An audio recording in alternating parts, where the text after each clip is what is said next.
Nether End Offender here, and tonight I am finally going to be reviewing Mission Impossible 7 Dead Reckoning Part 1. After all the reviews leading up to this movie, I finally got to see it in an IMAX theater, and I must say, wow. It was an absolutely amazing experience. I haven't felt anything like this since the first time I watched Indiana Jones and the Dial of Destiny, also in IMAX. I'm gonna come out and say right now that this is the best looking, best sounding, best photographed, best scored, and best located Mission Impossible movie of them all. It's got great cinematography, sound design, and atmosphere, especially within large locations from Venice to Austria to smaller sets such as the CIA's offices we saw in the trailers. The airport was also a really nice location, and even the sand dunes in their short presence were really beautifully photographed and edited. The action is mostly phenomenal.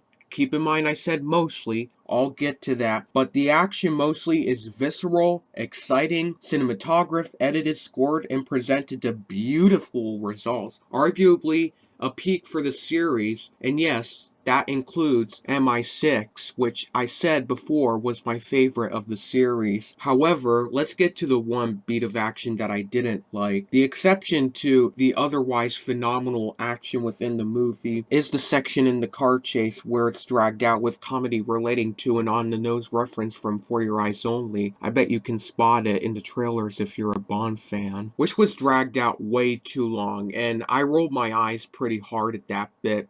But that bit aside, the action is definitely the best in the series, with MI6 definitely being a close second. However, whether it was a better film than MI6, I'm still wrestling with, because even with these perfections, there's still a few flaws that jumped out at me on my first viewing, but not a whole lot. My biggest gripe with it lays within one or two flaws within the plot, because while the plot, I'd argue, is the best and carries the most menace of the series, especially within the villains and the power that they're trying to fight over in the movie, it was a little hard to follow on first viewing, although admittedly these kinds of plots are and they do get better on second viewing. It does lead to one particular spoiler scene that I found pretty underwhelming and anticlimactic. Another minor gripe I have with this movie is the editing in some aspects, because while mostly effective in the action